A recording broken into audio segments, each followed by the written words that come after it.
Thank you. I'm sorry, I started this earlier as well. Okay, so factoring in all these situations, dealing with the perennial halt, dealing with the lack of preconditions for integration, and also dealing with establishing a framework for regional integration. We want to discuss that, and for this, we are joined by an esteemed panel of colleagues and guests to discuss this. We are here, firstly, joined by Professor Dr. S.K. Shahzad, and Dr. Saab is here to share with us his views on the topic of background of regional economic framework for South Asia, challenges and prospects. Dr. Shahzad holds a doctorate in management sciences from University of Paris-Saclay, France, and an MS degree with distinction from IAU Lyon, France. Before France, he received a first-class master's degree in economics from University of Peshawar and economic analyst certificate from National Institute of Banking and Finance, Islamabad. He has a work experience from both academia and industry, and he has worked on a faculty position in University of Paris-Sud and as a deputy director at State Bank of Pakistan. His areas of expertise include strategic management, international business management, and advanced research methodology.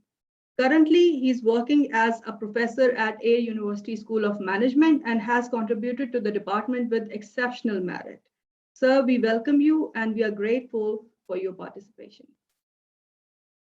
Our second speaker for the evening is also a symbol of success and determination in her field, Dr. Minhas Majid Marwat. Dr. Marwat holds a PhD in international relations from University of Peshawar, where she explored US-Pakistan interests using framework of religion for foreign policy. She received her postdoctoral training from Center of Women, Faith and Training, Washington, D.C., USA, and worked as a research fellow in the center as well. Her research interests include South Asian regional politics and security, theories and concepts of international relations, research methodology, regional and international organization, and foreign policy of great powers. Dr. Marwat maintains an active profile for regional integrational affairs in her academic capacity and has recently published on areas of cooperation between Pakistan and China. Currently, she's working as an assistant professor in the Department of International Relations at University of Peshawar. She will be talking for South Asia today, need for regional economic integration. We welcome you, ma'am, to the department and feel privileged sharing this platform with you. The third panelist for the evening is an asset for the department, Mr. Faraz Haider. Faraz graduated with a Bachelor's of Arts in Politics and International Relations and a Bachelor's of Business in Economics from Swinburne University, Australia. Currently, he's doing a MSc in Strategic Studies and working as a web content manager. He has published multiple articles on StrafAsia, where his research focuses on regional politics from various vantages. His MS research area is focused on threats from climate change to the military security of Pakistan. So, introducing this learned and esteemed panel, let us convene the webinar. So the first speaker today is Dr. S.K. Shahzad. Dr. Saab, whenever you're ready, please go ahead. Thank you very much. Let me share my screen with you guys, as I have prepared a small PowerPoint presentation for your students and my colleagues. Can you guys see this, my screen? Not yet, sir. Not yet, really?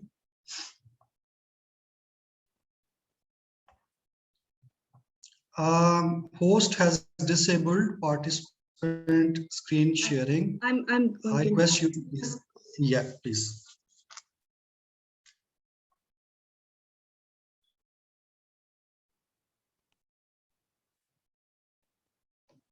I've enabled that, sir.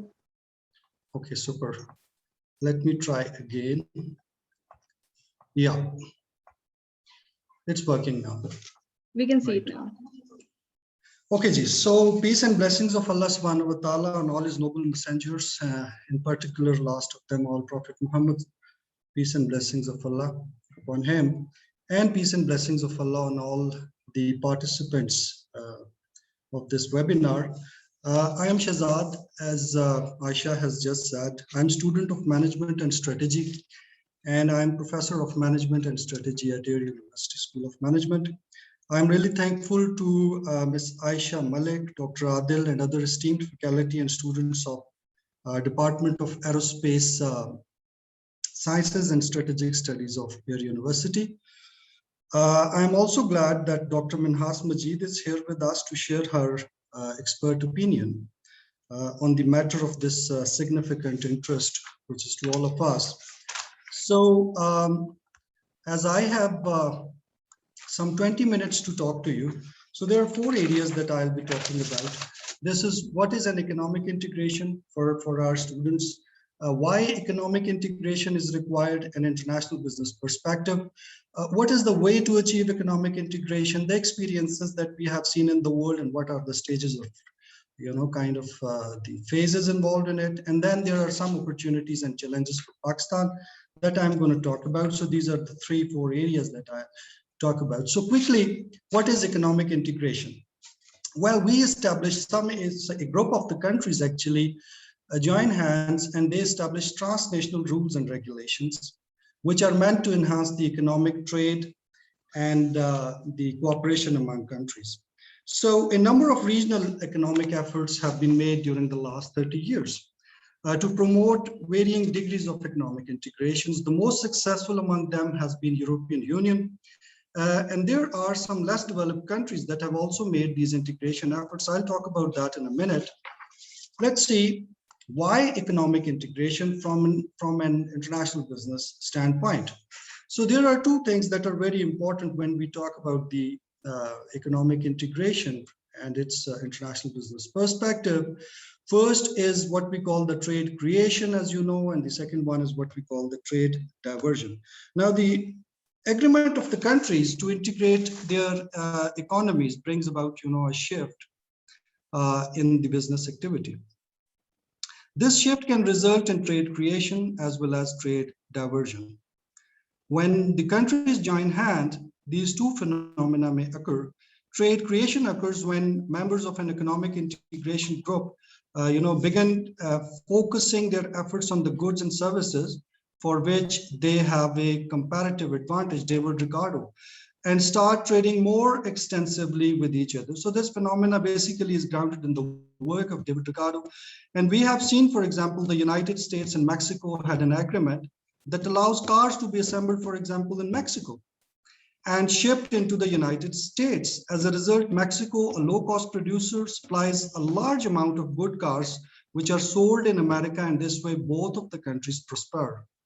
The trade diversion, on the other hand, occurs when members of an economic integration group decrease their trade with non-members countries in favor of trade with each other, right? So in the nutshell, when would the economic integration, for example, work? Quite obviously, the creation of economic integration groups is only beneficial if the trade creation within the group exceeds the trade diversion.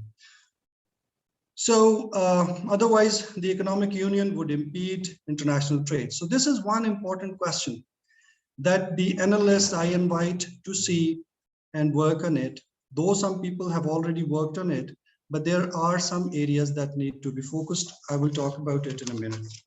Now, what is the way to achieve economic integration?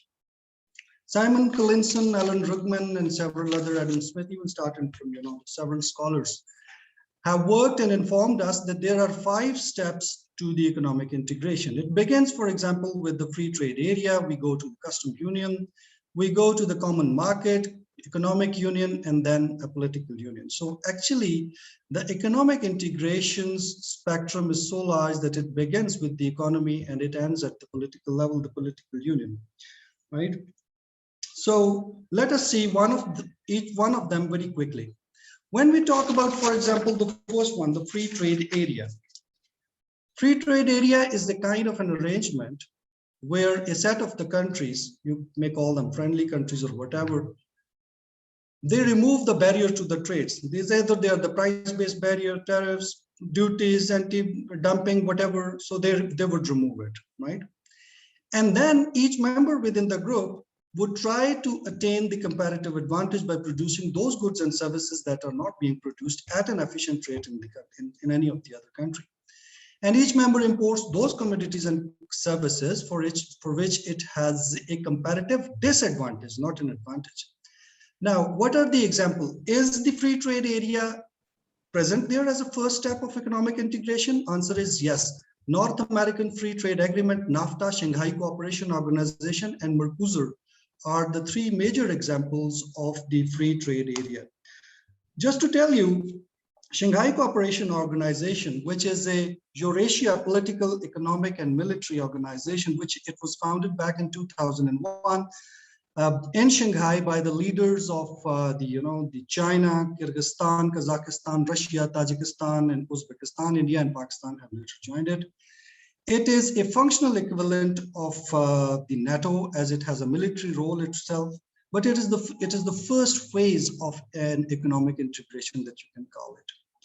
Another very important example is Mercosur. I invite the scholars in the country to look very carefully into the Mercosur because it has large of resemblance with the kind of a situation we are trapped in. For example, in the South Asia, it was founded basically by Argentina and Brazil in 1988 to promote economic cooperation. Today, the group has been expanded to include Paraguay, Uruguay, Chile, Bolivia, and Peru. Things have not worked just as they are not working in South Asia, in the Mercosur as well. The group members have been unable to agree on a lot of the agenda points. For example, Argentina imposed tariffs on Brazilian television, shoes, and other goods unilaterally. Brazil does not recognize Argentina's good quality standards and external tariffs that are often called double charged. So this way, this 1 trillion economy of integration could not materialize to this date. This has and I will talk about Andean in a minute, Andean community, which is another economic integration form a little better than it, but Mercosur and our Andean community, that should be seen by our policymakers, in fact. So this is our first stage. In the second stage, we go into the custom union, right? In the custom union, in addition to the removal of the trade barriers, now we have a common trade policy towards the non-member countries. So the member countries join hands, they chalk out a common trade policy, and that is applied to all other countries in the world. A very interesting example is the custom union, right? Of the custom union is Andean community. The Andean community was founded again back in 1969. It could not work. It could not work. It was basically founded by a pact called Andean Pact. And it was signed between Bolivia, Chile, Colombia, Ecuador. I have a list of Peru in it as well. Recently, then Venezuela as a member is there, but Chile has withdrawn. They have a $250 billion GDP, but could not materialize. Reason: disagreements, increased and enhanced nationalism, where the countries are not ready to surrender their sovereignty in the favor of the group that I'll talk at the end. The third stage is the common market, right? In addition to the withdrawal of all those duties and having a common trade policy, now we do not have any trade barrier among the nations, a group of nations, whoever they are, economically integrating. There is a common external trade policy, and then there is a mobility of the factors of production among member countries. Here you see a common market in the context that we look at, in, for example, Pakistan and South Asia, would allow the reallocation of production resources such as capital, labor, and the technology. And this is fully based on the theory of comparative advantage. One of the best examples of the common market is European Union. Although this group has progressed now and it is moving towards the next level. But for the time being, we have the only this kind of stuff. This would need a lot of agreement, all the political disputes resolved, and then possibly we can move towards this way. Economic union. This is the fourth stage, right? Now we do not have any trade barriers. We have a common policy. As I said, most of our economic policies are unified. We have the fiscal policy, we have the external trade policy, we have the mobility of factors of production. Now, in addition to these things, now we have a common monetary policy, we have a common fiscal policy, and then we also have a common currency. European Union is one example that to some extent has now reached to the fourth spectrum or fourth level of this economic integration that we call the economic union. Now the fifth stage, and then we land. The fifth stage is what we call the political union. It goes beyond the economic union. Now, in addition to all the things that I had mentioned, we also have a single government. This occurs because countries are now ready to give up their individual national powers. They get united, make one government, and the example is United States of America. United States combines, independent states, 52 independent states into a political union. And it is now, in a way, the European Union is also on the same track they're moving, and their citizens of the EU countries are now being elected for the European Parliament. And its councils of ministers, which is the decision-making body of the EU, is made up of the government ministers from each EU country, right? So by now, I have explained to you what is the way, what are the stages. Do we have some examples on all of these stages? Yes, we do have.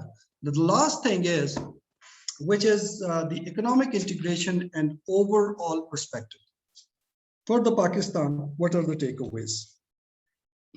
For the moment, Pakistan is in SCO, and it is in the first stage of economic integration.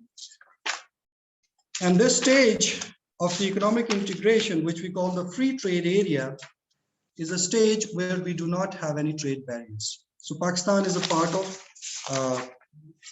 you can call it the first stage of economic integration. Let me put some data and see this.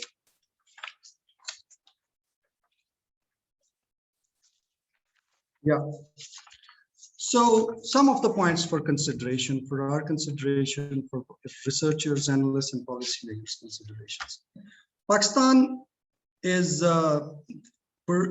intends to pursue and should pursue an economic integration.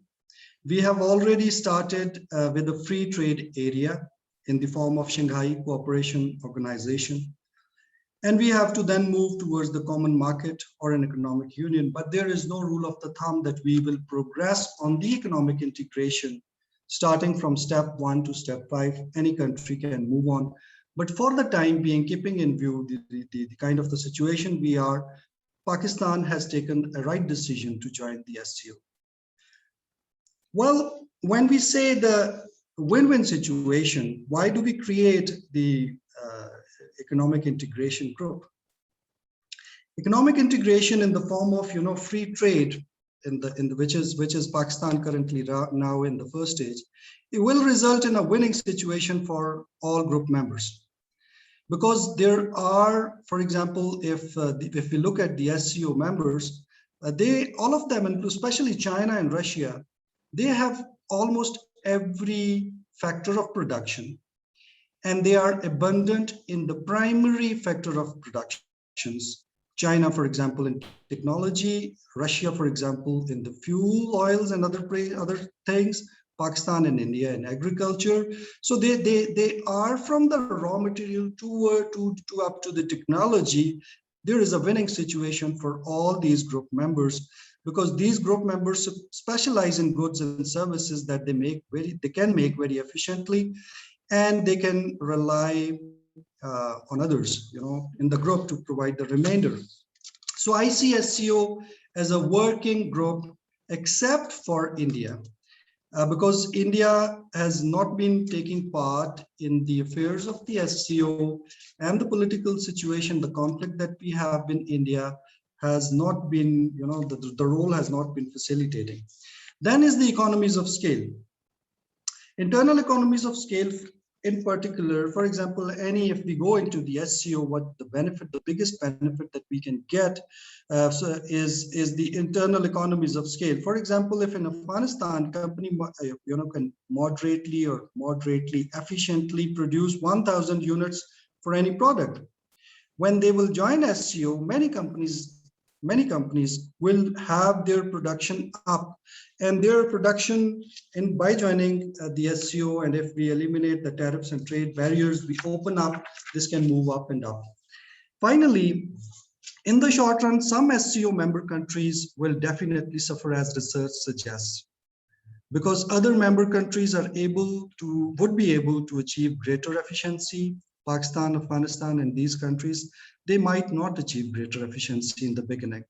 And therefore, China, Russia, and the other countries will certainly dominate industries and market in the bloc in the coming future. The adjustment period, as researchers suggest, would last as long as a decade, as these less efficient countries like Pakistan would scramble to improve their technology. And they will have to retrain their workforce, redirect their economies to the market in the bloc, where they can gain and sustain an advantage vis-a-vis the other members. In the long run, however, I see that SCO as an economic integration will certainly result in all bloc countries becoming much more efficient and competitive. So these are some of my thoughts.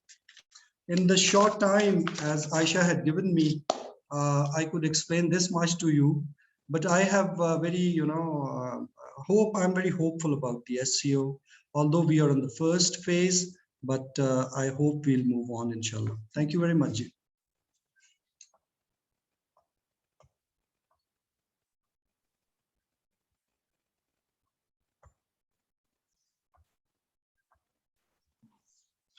Thank you, sir. Thank you so much for sharing these insights. And I totally understand that we communicated over this in this week, in the same week. And but still, you've been gracious enough to take time out. And Professor Dr. Shahzad has enlightened us upon, he has rather constructed a recent picture, a recent background of regional economic governance. And he has emphasized, he opened with the Ricardian argument of trade creation and trade diversion. And this probably can be a cumulative framework to understand that what has been lacking in this regional governance regime, which is not there. So the way Professor Dr. Shahzad has constructed this for us, he has constructed a bottom-up approach for us, that how does the governance structure work and what are the stages or phases for getting to that point where economic integration might happen. So just furthering Professor's point, I can contribute that since South Asia, although had its expectations with SAARC, but it naturally failed due to Pakistan-India rivalry. And the factors which contributed in that rivalry and with that blockage includes a lack of threat, which we all can identify, that there is no sufficient threat for South Asia, which might provide prospects for integrating for all of the stakeholders, regional and extra-regional stakeholders. And the other point which we might factor in is the point for the absence of comparative advantage, towards which Professor Dr. Shahzad concluded his point, that absence of this comparative advantage for all of regional economic partners, because we all are rich in labor and we all are the consumer economies. It's just India which is the producing economy. But the way India is shaping its new alliances, the way India is looking at extra regional powers, and the way India is shifting its focus from the West to the Middle East now, that also highlights for us that how comparative advantage might get constructed for us through new regional alliances. So from this recent background, we want to move forward to our other second panelist and Dr. Minhas Majid Marwat. So ma'am would be enlightening us on the topic of what is the need for regional integration and how South Asia is working today. Over to you, ma'am. Thank you, Aisha. Am I? Yes, very clear. Uh, I'm grateful to Dr. Adil Sultan, Dean Air University, Aisha Malik, is in the respected speakers, and the audience for inviting me and for uh, um,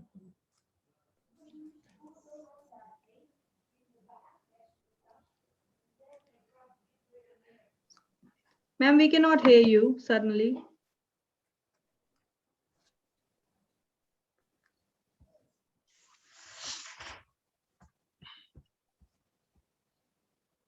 Please go on now.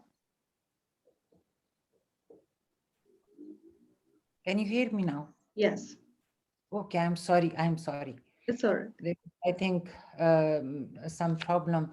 So thank you very much for inviting me to this learned group of experts on South Asian region. Professor Shehzad, I would say he very well explained the regional economic integration, which is predominantly economic in its character, that encompass trade and investment between states in a particular geographic region. So I would not go into the detail of regional economic integration, but I would focus there on regional integration that remains a distinguishable attribute of international relations, which is a step towards a wider regional integration that has prospects for larger benefits for consumers and socio-economic dividends for countries of the region and for the world at large. Then the advantages of regional integration fall into three categories. If we are to discuss South Asia as a region that needs regional economic integration. Number one is trade benefit, then employment, and then political cooperation. Almost all the countries are, inclined to get engaged and to cooperate as far as these areas are concerned. Because regional economic integration help countries overcome divisions, which is very visible in this region, because it impede the flow of goods, services, capital, people, as well as ideas. So these divisions are a constraint to economic growth, particularly in the developing um, regions like South Asia. And these divisions between countries created by geography, poor infrastructure, insufficient policies are an impediment to economic growth. Now, regional integrations allow countries to overcome these costly divisions by integrating goods, services, and factors markets. So, in a way, facilitating the flow of trade, capital, energy, people, and ideas. Now, if we are to talk about South Asia as a region and its economic integration, we need to see it economically, or the economic situation between different countries of the region, as well as politically. Because at the beginning of the 20th century, interstate relation can be characterized by a mutual wariness and circumspection. And failures in development and security cooperation have hurt South Asia, which contains two nuclear power, that is India and Pakistan. Cross-border human trafficking,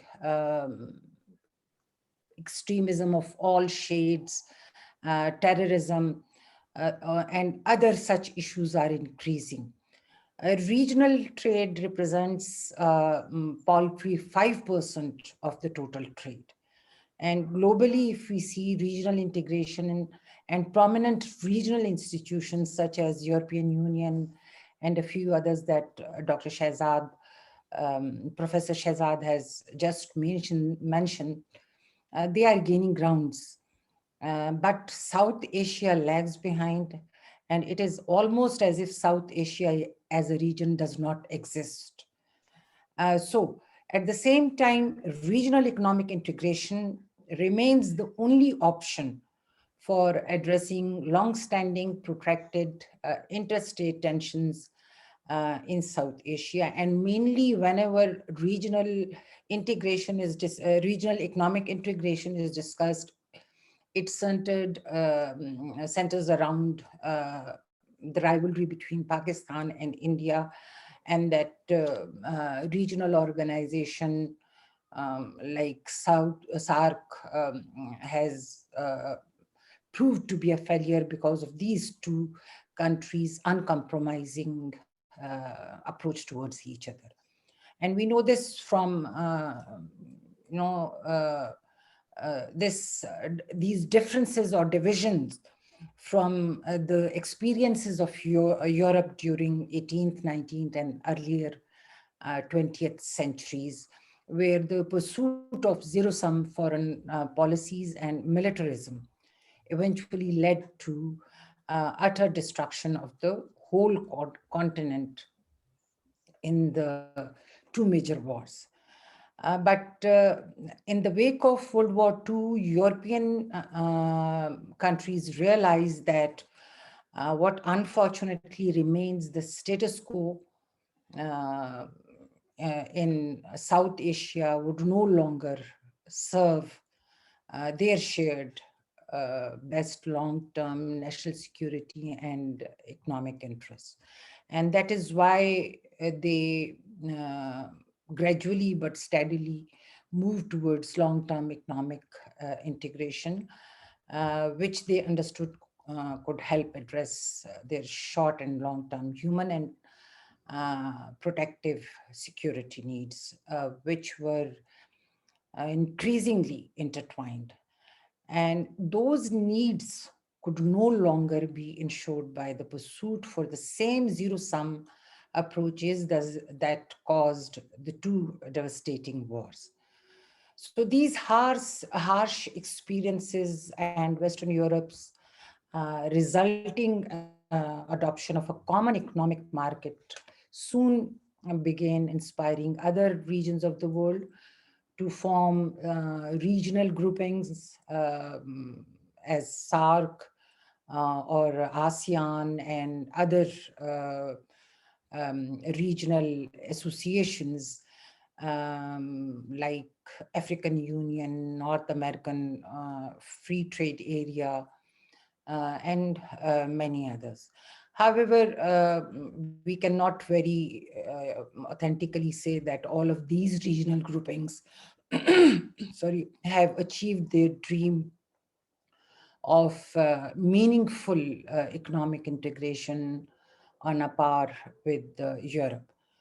Now, looking at South Asia, it has a lot of ground to cover in terms of regional economic integration.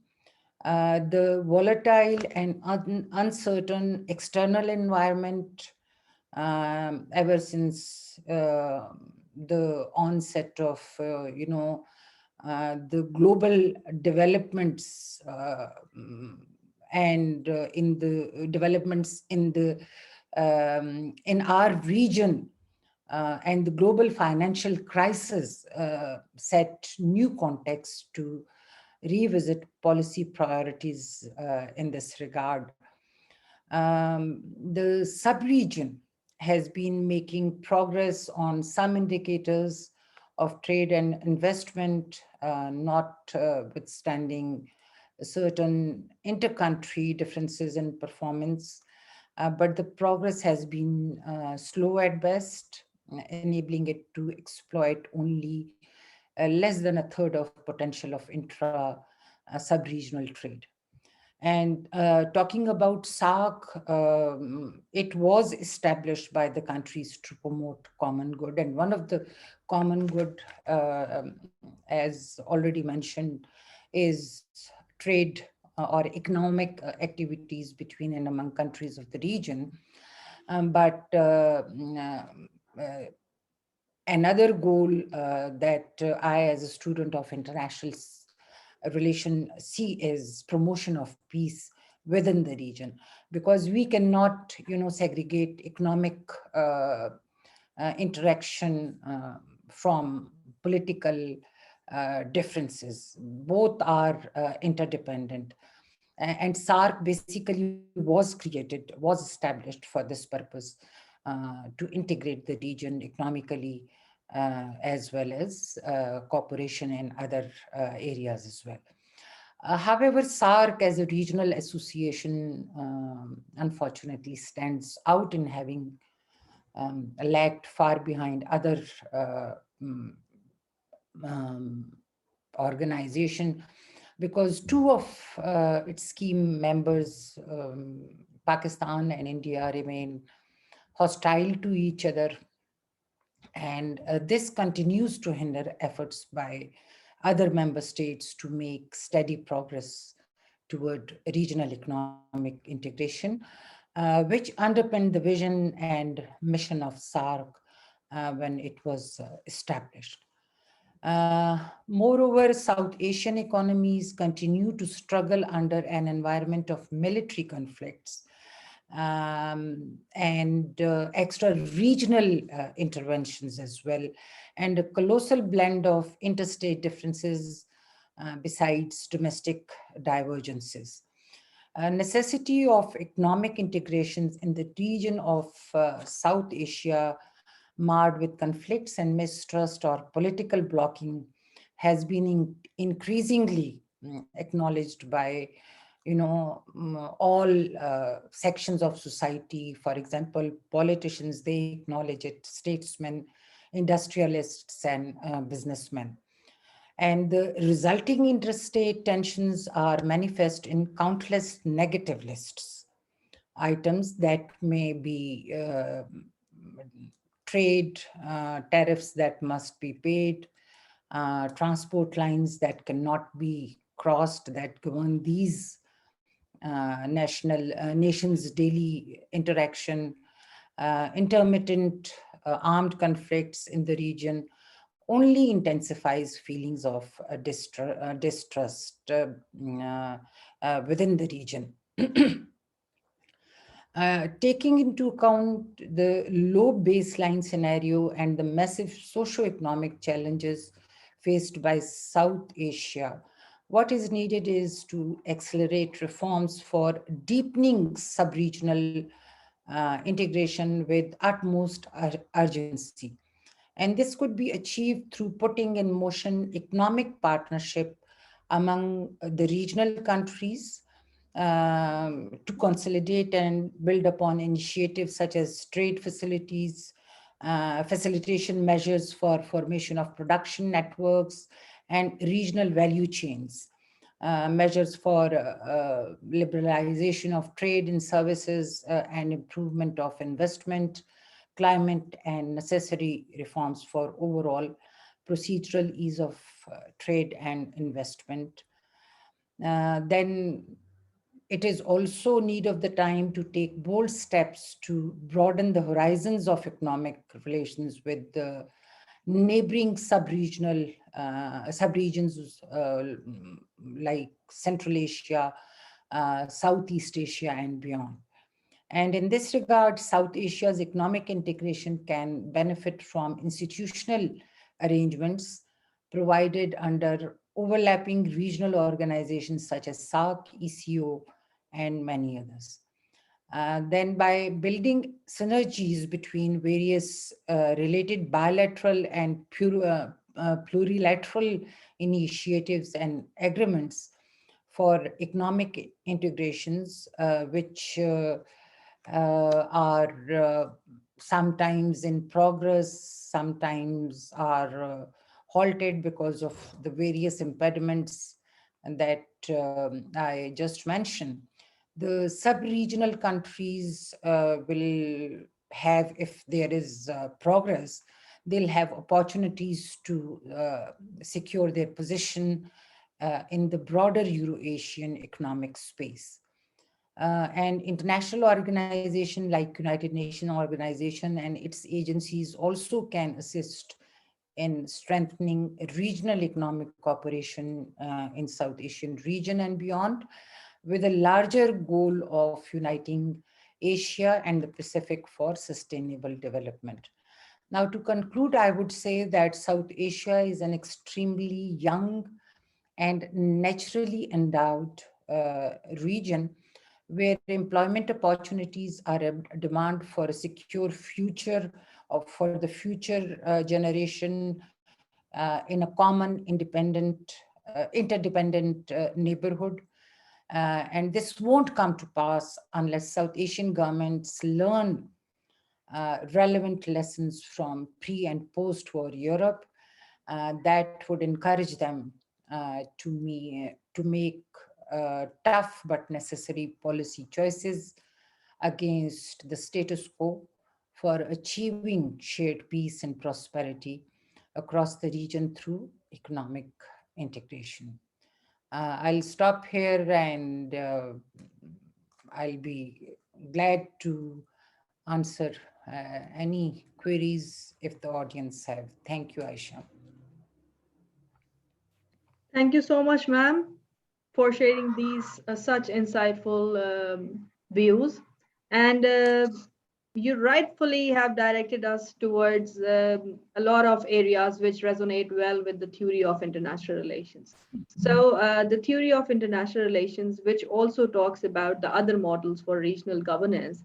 And since I have been mentioning this other models, and Professor Dr. Shahzad also directed us towards this, the other models for regional governance. So we all are talking about what is lacking for us, what is it that is absent for us. So if we see, if we consult upon regionalism itself as a concept, as you rightfully did as well, and you also touched upon the subregions, the need for subregions, the need for plurilateral measures, the need for plural measures, the need for pluralism, eclecticism of the theory, that what you referred to. And you rightfully said that yes, there have been lack of all these frameworks, but you identified the areas, you also suggested us the policy options.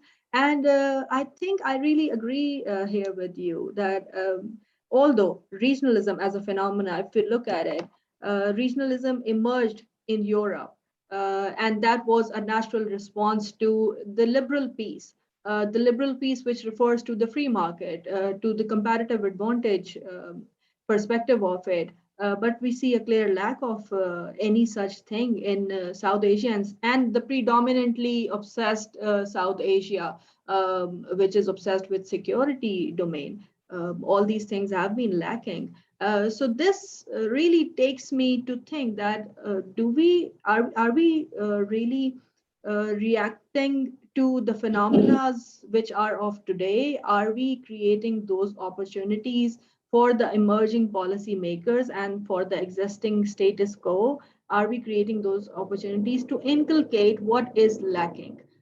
So to inculcate, as you rightfully said, that we require the plurilateral measures, and those might lead us towards the emancipatory politics, emancipatory socio-cultural domains, emancipatory or inclusive economic domain, which the South Asia requires at the moment, we need to look at the frameworks which are lacking.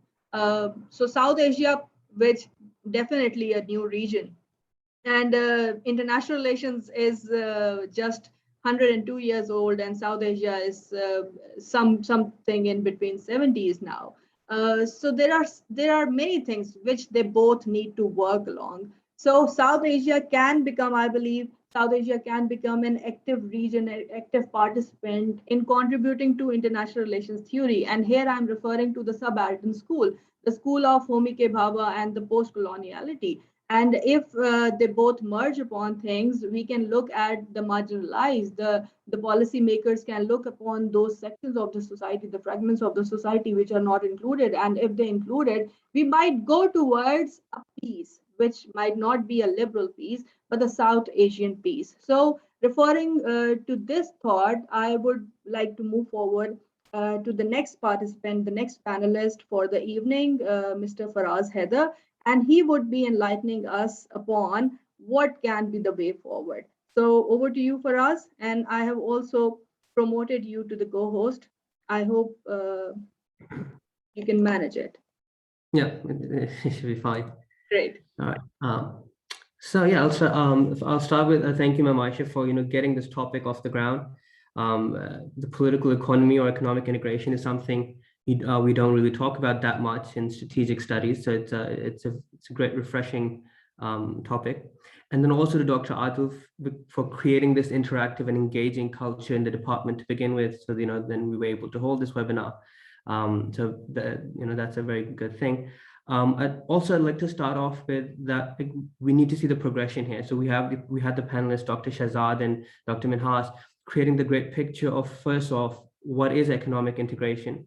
And second, why do we need that in South Asia? So then thirdly, my part, it's only natural to cover how can we go about it, specifically on the ground in this current geopolitical and geoeconomic situation. How can we go about working towards a point where we can become economically integrated for the sake of all the benefits that the other panelists have mentioned. So in order to move towards that, my primary argument is sort of rests on two things. The first is that we need to create a momentum. We need to create a sort of momentum going forward and a fertile environment that can provide us the ability to go towards economic integration. Because in my opinion, currently we're not there. There's a lot of ground that needs to be covered. And for that, we need to build a momentum, and I'll cover how we can do that. Secondly, using the historical example of how the European Union started, it wasn't a big thing. It started off with just the steel and iron sector deciding to interlink their economies, interlink their production. So it was just one sector that started this, and then it led to something so big that we see now as the European Union. So the second part of my argument will be that it needs to be small dominoes. It needs to be the butterfly effect that should be our principal guide moving forward. So from there, let's start off with sort of the geostrategic perspective, where in order to move forward, one thing that can really bind the region together is the Belt and Road Initiative at large. It simply provides the massive amounts of investment and the road linking infrastructure that can hold these countries together, that can create an interconnectedness and an interdependence between them, between different regions. So you have the Central Asia and South Asia. You can create that interdependence of the economies to hold this larger Asia together in order to move forward with economic integration. And the interlinking through the BRI is important as well, because Asia as a whole is not a very ethnically homogeneous place. It's very diverse. So we don't have the ethno-linguistic background holding this entire continent together. We need something else, and that can come in the form of economic incentive, and money is a great motivator for anything. So that economic incentive for states through the Belt and Road Initiative can be a great help in moving forward with this economic integration. And so it's not just that this road infrastructure, if you look at it on a map, it connects Central Asia, it has South Asia, and then it has East Asian corridors as well. In addition to that, any sort of massive investment and infrastructure project has many economic spillovers. So it's not just a road that gets built. These are areas that then you have this demand pull on the private sector, then seeks to develop those areas for its own economic benefit. So there's a lot of spillover effects that can come with such a massive project, with that being the Belt and Road Initiative. Now, moving from that, with the Belt and Road Initiative, it will give the ability to these Central Asian states, despite some issues they've had with their contracts and the deals that they have in the BRI, it gives them the ability to connect not just in that small region within themselves, which is the Central Asian republics, but it creates the ability for them to integrate with Pakistan, then in India, and then moving forward towards the larger Pan-Asia region. So it has that potential of a larger integration in this larger region. Now, so BRI gives us this hope, right? This large picture that we can do this, despite whatever challenges that might be present in that. But how specifically can we start moving forward? And I'm going to refer back to what I said about the dominoes, the small things that we can start with. If we look back on the many sort of smaller multilateral projects, like the economic projects, where we had the trade corridor between India, Pakistan, and Afghanistan, which has seen a sort of halt at the current moment. Then we had, the road link between Iran, Turkey, and Pakistan, which only recently we heard news about an LLC containers taking goods towards Turkey. In addition to that, you have the Iran, Pakistan, India pipeline, and the TAPI, which is Turkmenistan, Afghanistan, Pakistan, India pipeline.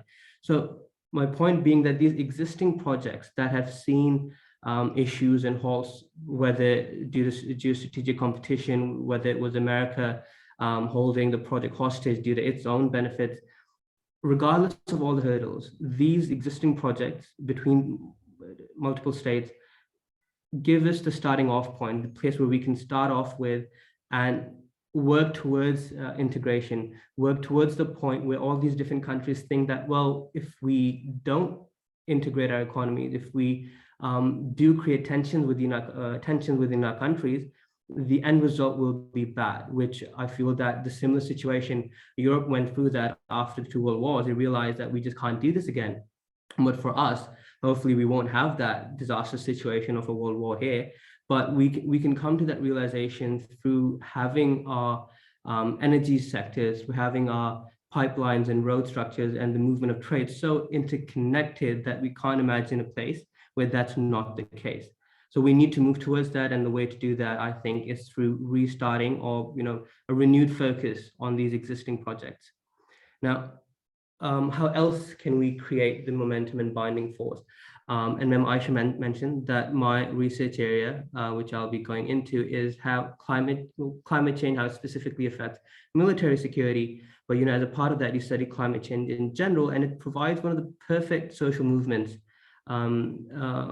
It's a terrible thing, climate change, but it creates that opportunity that the countries in South Asia specifically can rally behind to get everyone to agree and come to the same page that this is such it's sort of scaring the countries to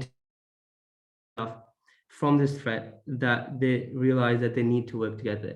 And in South Asia countries, specifically Pakistan, which is existing underneath a glacier, and many glaciers, not just one. We hear about Sachin, but there's many glaciers up there, which are facing melting slowly and at an increase. It's been happening slowly, but with each year it's happening at an increased pace. Then we have India, which has arguably one of the largest networks of rivers, the river network irrigating its many places, and it also has not an ice cap, but a significant glacial coverage in its northern area. Then you have Bangladesh, again, a major river network. Then you have a small island nation like the Maldives or Sri Lanka that are susceptible to multiple issues of climate change. So you have extreme heat temperatures, changing rain patterns, sea level rise, and glacial melting causing floods. So all of these put together create a situation for these countries that none of them alone would be able to manage or govern their state if they were trying to deal with it on themselves. Maybe India might, but again, India has its own governance issues. But all these other countries, they don't have the capacity. They won't be able to do it. So climate change, while actually collaborating on it to begin with, would be difficult, but it's one of those areas that that can be used to get everyone on the same page and agree that we need to work together, at least on something, at least on a topic that's not contentious. It's something that's not related to an area that India might object to or Pakistan might object to. Like we need to move forward with areas that no one is going to have an objection with.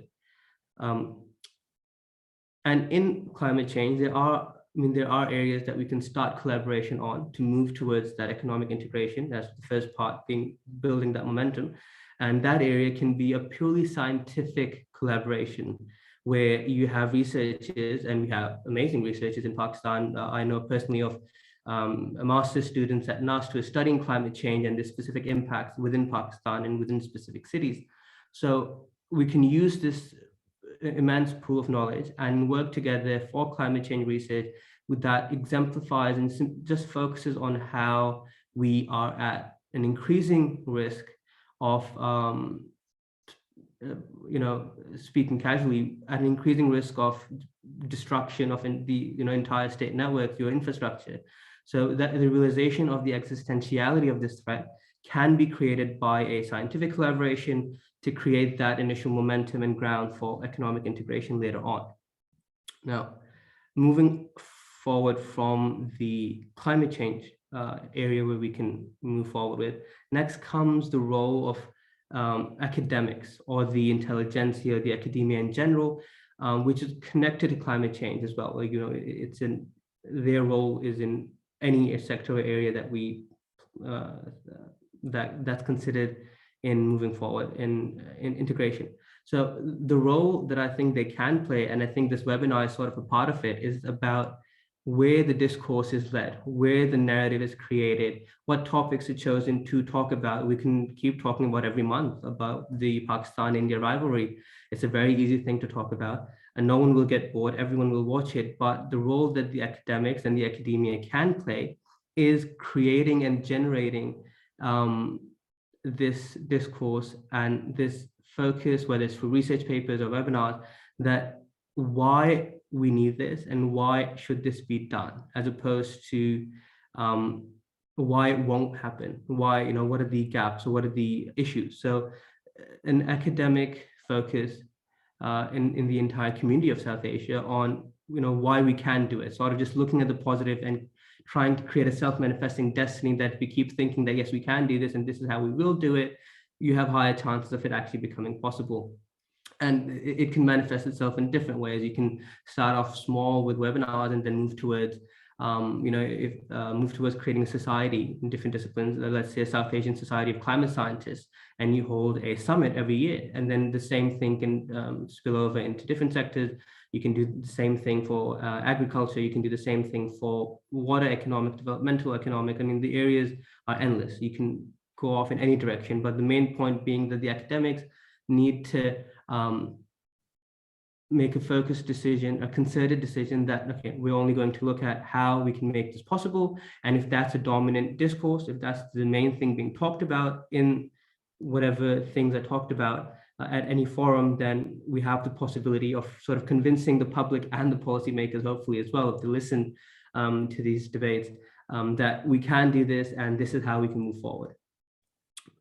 Now, okay, so moving forward from the academic role, actually, sorry, part of the academics is, so as an example of what sectors can move forward with this, we can use the, this momentum of the pandemic, where we can get health experts, doctors or researchers who study this issue specifically in certain demographics and create a knowledge sharing platform. Again, regional summits can be a great idea where they can, if nothing else, if they don't want to collaborate on research, because states can get a bit antsy about, or we don't want to share, we don't want to share technology. We don't want your students coming into our university and studying from our professors.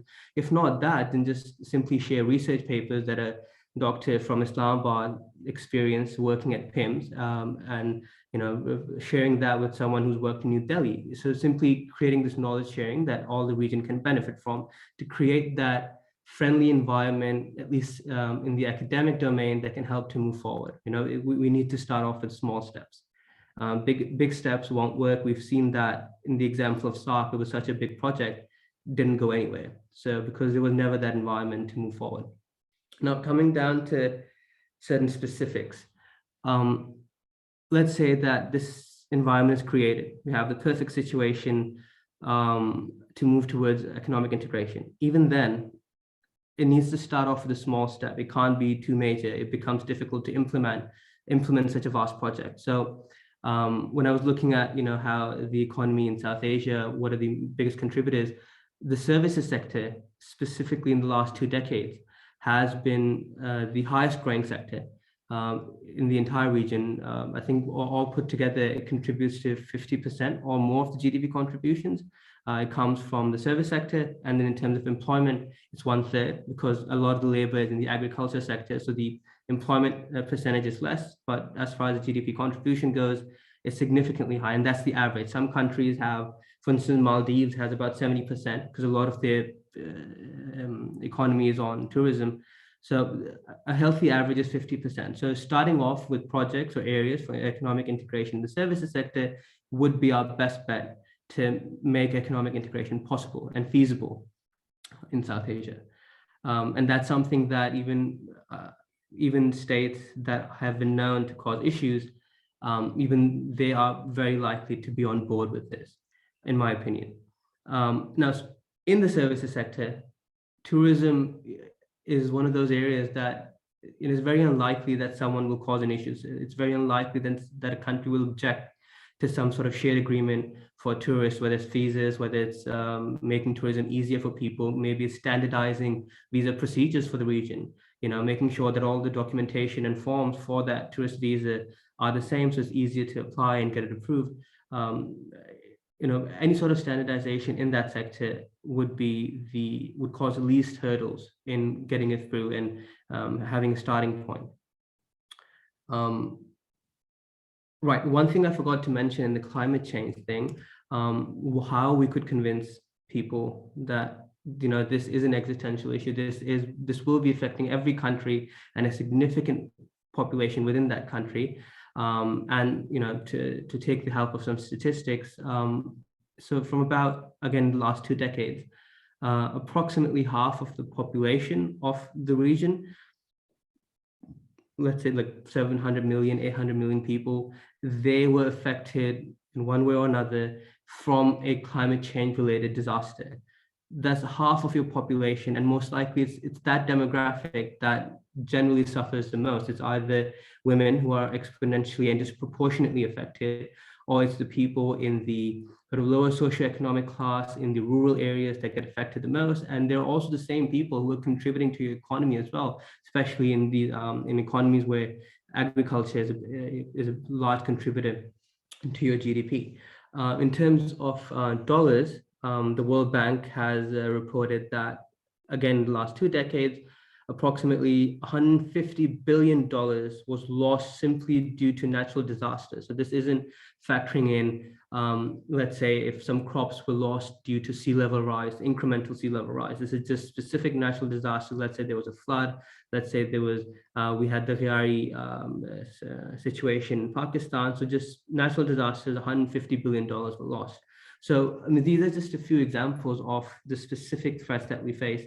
And how it can even affect military security, and maybe that can be used to add some, that can be used to incentivize the other sectors of this debate that normally do not take part in this. Maybe creating that incentive for them that, well, you're a threat here as well, so you need to help and create the momentum and incentive for economic integration. Now, I think this is the last specific area that I'll be touching. And then I'll move forward to how we have some examples that, at least in Pakistan, that we can move forward with this. If something was like this was to happen, at least in Pakistan, we have examples and precedents that we will be a positive contributor. And that last specific area is banking and commerce. And Dr. Shahzad made a very good case of why SEO has the ability to sort of lead this integration. It doesn't have all the South Asian countries in full members. I think some of them are observer and non-member states. But SEO as a whole has the largest representation of the demographic of Central Asia and South Asia. So that specific sector being the Shanghai Cooperation Organization has an interbank consortium. It has a very specific role. It has a very specific scope. It has major banks from these member countries.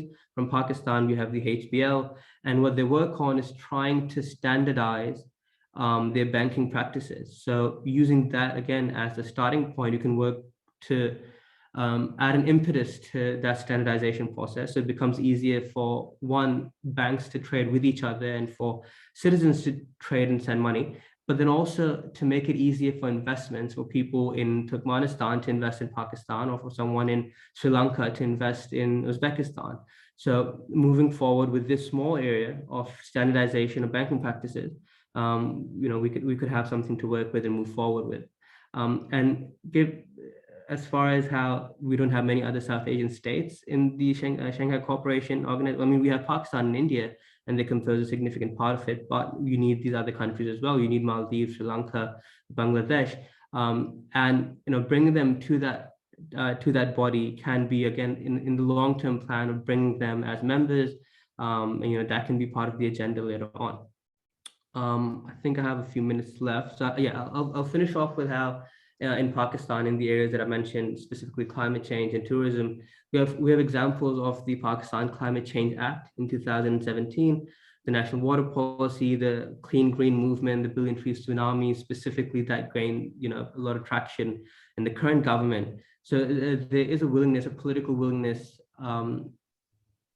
in these non-contentious areas of climate change that will stay despite if the government changes. If some other party comes, I doubt that they'll take a very negative stance on this. So this this willingness to continue with climate change related projects and moving this forward, that's going to stay. So the examples being those three. In the tourist sector, we have the Kartarpur corridor. Most recently, in the last month and a half, you had from the local development authority that these three localities in Rawalpindi being designated as tourist localities, and then that will be followed with their development, the roads leading to them, getting those developed, and also investing in them as tourist hubs. So sort of, so that directive by the government and local, lower level governments, is then normally followed by a sort of a pull. You would call it a demand pull. I hope I'm not getting the term wrong. It's been 2 years since I've refreshed my economics. But you create this demand pull that then invites the private sector to come in, build things maybe next to the motorway, build things next to some plazas or guest houses. So it has those spillover effects. The point being that in Pakistan, at least, we have these examples and willingness from the government and local governments, or provincial as well, to move forward and work and contribute to collaboration or projects in these areas of non-contention, which is climate change, which is tourism, which can be used as a starting off point for larger economic integration. Yes, I think I'll conclude there. Thank you so much, Faraz. You talked as something which is very refreshing for us. I mean, looking at youngsters like you who have the capability of thinking in alternate manner and deviating from the traditional frameworks is what we really need. So I much appreciate your effort and the way you have categorized your talk, and you covered almost all the areas, the possible domains of cooperation for South Asia, and the way you have emphasized and concluded on something related to your own topic, which is much appreciated again, the climate topic. And you say that if I get this opportunity at this moment of concluding this talk, although we have question and answers to follow as well, because there already are Q&A section filled with questions. So I would be forwarding those questions towards you, the panelists. But if I get the opportunity of highlighting the takeaways from your talks, so I really think that, sorry, Dr. Marwat's connection is a little glitchy. So I'm trying to get her back. Anyhow, so if I could conclude a few takeaways from your talks, we really need to redefine South Asia, first of all. So South Asia, which is essentially interpreted as a competition between two rivals, two natural rivals, two born rivals, two inherent rivals, the India and Pakistan. If we could just take our frameworks away from that, and I see the capacity, I see the tendency in the theory of international relations for this integration, which might be away from this traditional framework. And I'm again referring to the post-colonial thought here. India is working extensively on the idea of South Asian century. There is a very clear lack of such academics, such academia, such intelligentsia in Pakistan. We really need to work on creating a theory of international relations which resonates with Pakistan.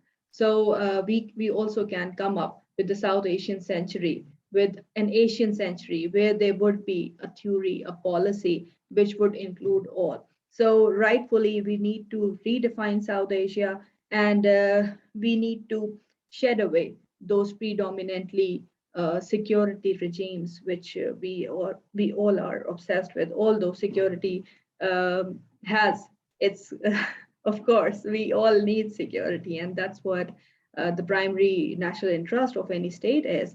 But reacting to the global phenomena, we need to change our approach. So the first thing, we need to redefine South Asia.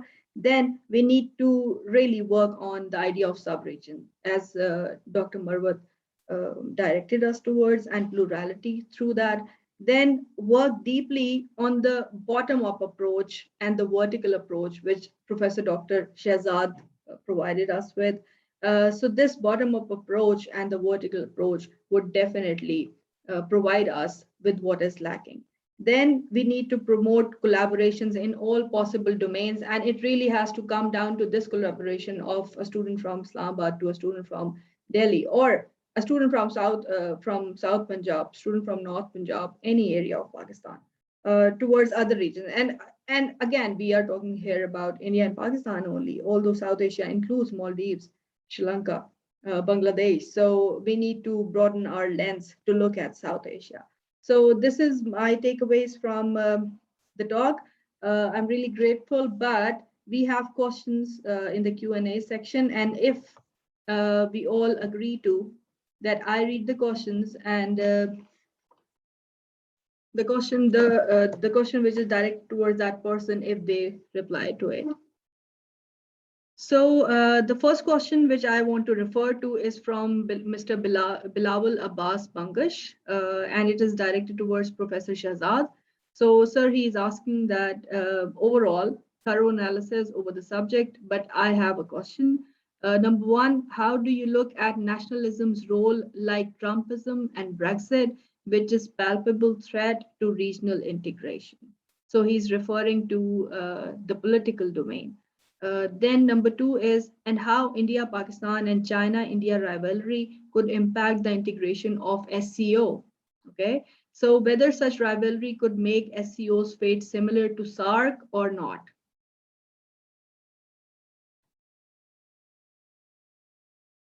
Yeah, thank you, Aisha, and thank you, Bilawal Bangasab. So the first thing is that we have to understand the historical kind of perspective of the previous century, where after we signed the Bretton Woods agreements, we created the GATT, TRIPS, we created the World Bank and the IMF, And all these institutions for the last 50 years have been promoting what we call the neoclassical liberalism, which meant that which meant the globalization, which meant the free trade, right? Therefore, the West has been promoting this idea that there should be free trade. We shouldn't have any tariffs. We shouldn't have any trade barriers. We should allow the free movement of goods, factors of production, and everything. Now, over the last 30 years, from 1980s onward, we saw a double-digit growth in China. A lot of technological advancement. China gained a lot of economic competitive advantage compared to the West. Now, taking advantage of the TRIPS and GATT, whatever was being promoted by the World Bank and these multilateral institutions, China, when came up, the West got worried. And now they are pushing the world towards what we call protectionism or regionalism, right? They do not want an open neoliberal paradigm ke niche trade. No, they do not want. Now they are boxing the nations into the groups. And they attempt to gain the competitive advantage, contain China in some way, because China's trade is now, 15% of the total world's trade, and they are worried. So if you ask me about the, if I look at the nationalism's role, nationalism is on rise, protectionism is on rise, Americanism is on rise, Chinaism or whatever you call it, I don't know how we call that, but China's nationalism on rise. So all around the world, I see three trends. Number one, the rise in the nationalism. Number two, the rise in the protectionism. Number three, the rise in the regionalism. This, contrary to what you said, this is the right time to kickstart and force and make the SCO functional. This is the right time, right? Contrary to what you are saying. So we should understand we are being pushed towards regionalism, we are being pushed towards protectionism, we are being pushed towards nationalism. We will have to, in SCO, I believe we will have to underplay nationalism, and we have to agree, to surrender some of our national sovereignty. We are not ready to surrender our. If you do not agree to surrender your national sovereignty, it gets very difficult to set tariffs and quotas in the favor of other people. I don't know if that makes sense to you guys or not, but that's the point. You have to underplay the nationalism. Stop saying Pakistan, Pakistan. Of course we are Pakistanis. Of course Indians are Indians. Of course Afghanis are Afghanis. But we'll have to develop a we group feeling, right? If we can't agree on things, this won't work. So that's what the China-India rivalry looks like. We will have to fuel down, don't fuel up this nationalism, fuel it down. Start surrendering your national sovereignty. Start agreeing on things where we can agree. And that is where I see this thing will work then. Thank you.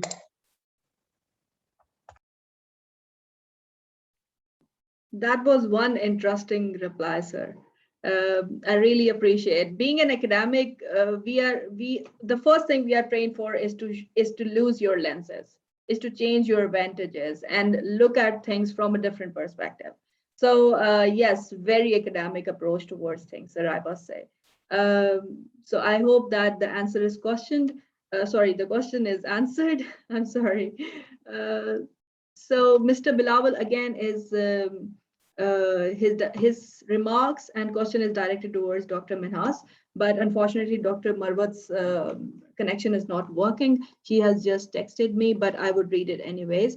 Thank you, Dr. Minhas. Very analytical and interesting areas you covered. Most of the areas you already covered, but I would be glad when if can get answer of these questions. Okay, so Bilawal, what I can do is I can forward your questions to Madam Marwat, and probably she would reply me back with the answer, if that pleases you.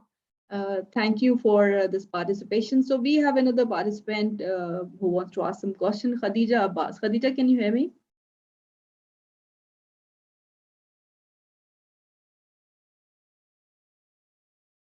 Khadija has raised hand. Okay, so probably the hand is lowered now. All right, so if we have any other questions, please come up now.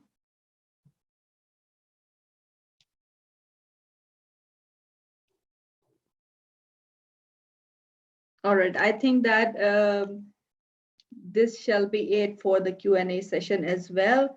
I would take this webinar as an initiating point, and I really want to move forward with this argument. I really want to argue this more on more platforms, and I want this panel to work along and let's seek answers to the questions which are not being answered. So I'm really glad for all the participants, attendees, panelists, the esteemed guests and colleagues for being with us for the evening.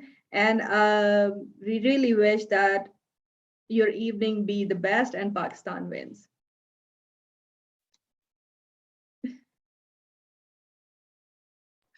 Chalaji, thank you very, very much. It was really very refreshing, very good to see all of you and meet you. And inshallah, hopefully we'll do some substantial work in this connection as well. Thank you. Definitely. The feeling is absolutely mutual, sir. Very kind of Thank you. you. Dean Dr. Adil, sir, can you hear us?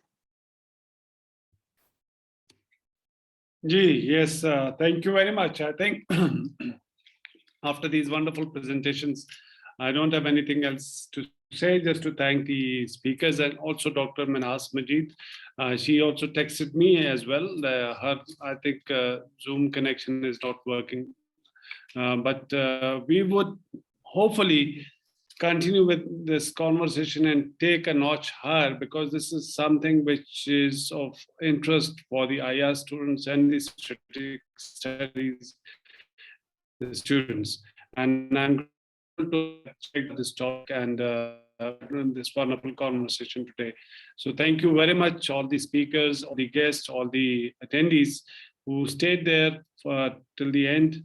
We are grateful. It's a mutually learning process, and your participation makes it a success. Thank you very much. Aisha, over to you.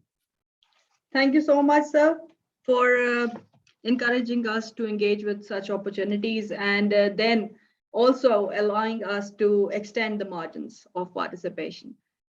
So really grateful to you all. Thank you so much. Have a very good, actually it's almost night now.